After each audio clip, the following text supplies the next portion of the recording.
Assalamualaikum warahmatullahi wabarakatuh. Nama saya Zaimur Ahmad dengan NIM 11012222372 dari kelas CT 4611. Saya akan membuat video penjelasan tentang satu kasus syarat batas. Ini adalah tugas elektromagnetika untuk remedial. Oke, ini adalah slide-nya. Dan apa sih itu syarat batas? Syarat batas atau kondisi batas dalam konteks medan elektromagnetik merujuk pada aturan yang mengatur perilaku medan elektromagnetik pada antarmuka antara dua medium yang berbeda. Dua medium itu dapat dilihat di sini. Ini ada medium 1, medium 2. Nah, untuk komponen komponen syarat batas itu ada normal dan tangensial. Jadi medan listrik yang terletak pada suatu bidang dapat diuraikan menjadi dua komponen, yaitu komponen normal dan tangensial. Komponen normal dilambangkan dengan EN, lalu tangensial dilambangkan dengan ET.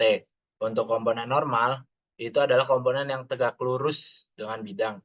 Sedangkan komponen tangensial itu adalah komponen yang menyinggung. Ini ET ini adalah komponen yang menyinggung dengan bidang. Secara vektor berlaku EN tambah ET sama dengan E. Apa itu? Jadi komponen normal ditambah komponen tangensial sama dengan medan listrik. Lalu secara amplitudo, EN kuadrat ditambah ET kuadrat sama dengan E kuadrat. Penjelasannya ya komponen normal kuadrat ditambah komponen tangensial kuadrat sama dengan medan listrik kuadrat. Untuk menentukan komponen normal dan komponen tangensial, lebih mudah untuk menentukan komponen normal terlebih dahulu. Caranya yang pertama tentukan vektor normal satuan pada titik pangkal vektor AN. Lalu tentukan komponen normal EN sama dengan E dot AN dalam kurung lalu dikalikan AN. Tentukan komponen tangensial. Untuk komponen tangensial sama dengan medan listrik dikurangi komponen normal.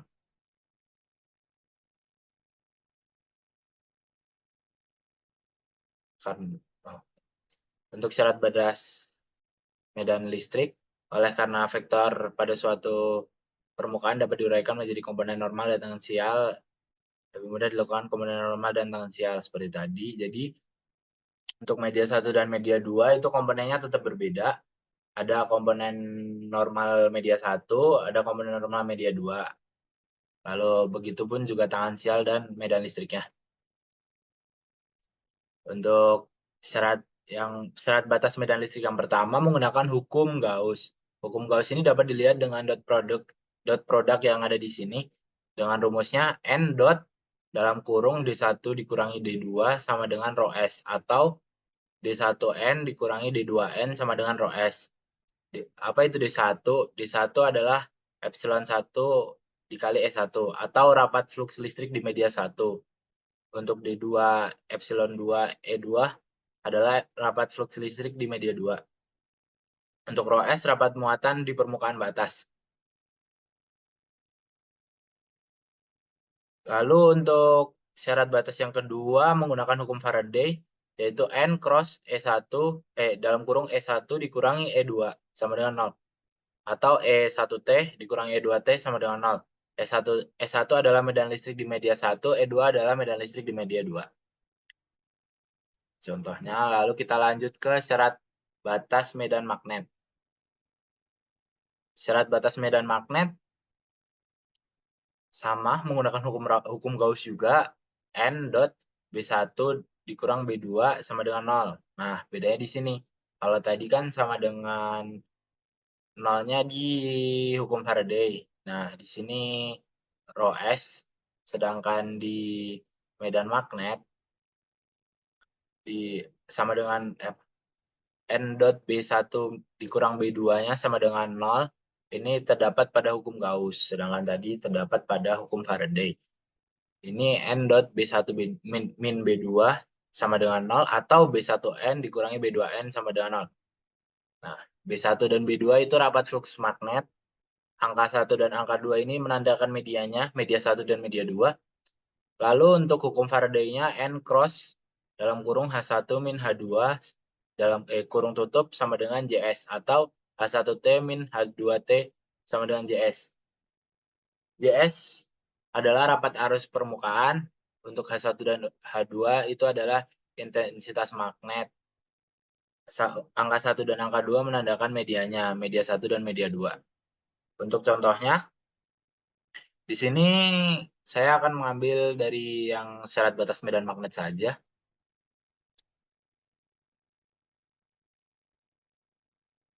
Oke, ini adalah contohnya. Di sini kita disuruh mencari kerapatan flux yang ada di W1, di daerah 1. Oke, yang pertama kita menggunakan hukum Gauss, N dot B1 dikurang B2 sama dengan 0. Lalu AZ dot B1 dikurangi mu2 H2 sama, dalam kurung sama dengan 0. Lalu B1Z-nya didapatkan mu2 H2Z sama dengan 3 dikali 1 mu0 dikali 5 sama dengan 15,5 mu0. Lalu setelah mendapat B1-nya, B1Z-nya, oh ya, dapat dilihat di H2-nya udah ditemukan, yaitu 2AX ditambah 5AY dan 5AZ. Lalu kita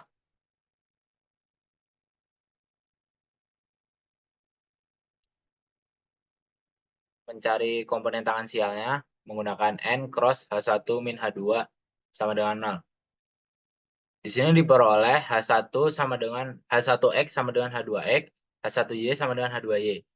Dapat dilihat H1X adalah 2, di sini H2X-nya sama dengan 2, maka H1-nya sama dengan 2 juga.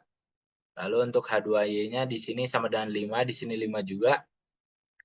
Harusnya di sini ditambahkan untuk H3. Untuk H2Z-nya di sini bisa ditulis juga sama dengan 5 juga. Lalu yang terakhir, kita mendapat dari pencarian ini kita dapat di sini B1 sama dengan mu0 H1X AX ditambah mu0 H1Y HTY AY ditambah B1Z AZ sama dengan 2 mu0 AX ditambah 5 mu0 AY ditambah 15,5 mu0 AZ. Sekian dari saya, Zaimur Rahmat. Wassalamualaikum warahmatullahi wabarakatuh.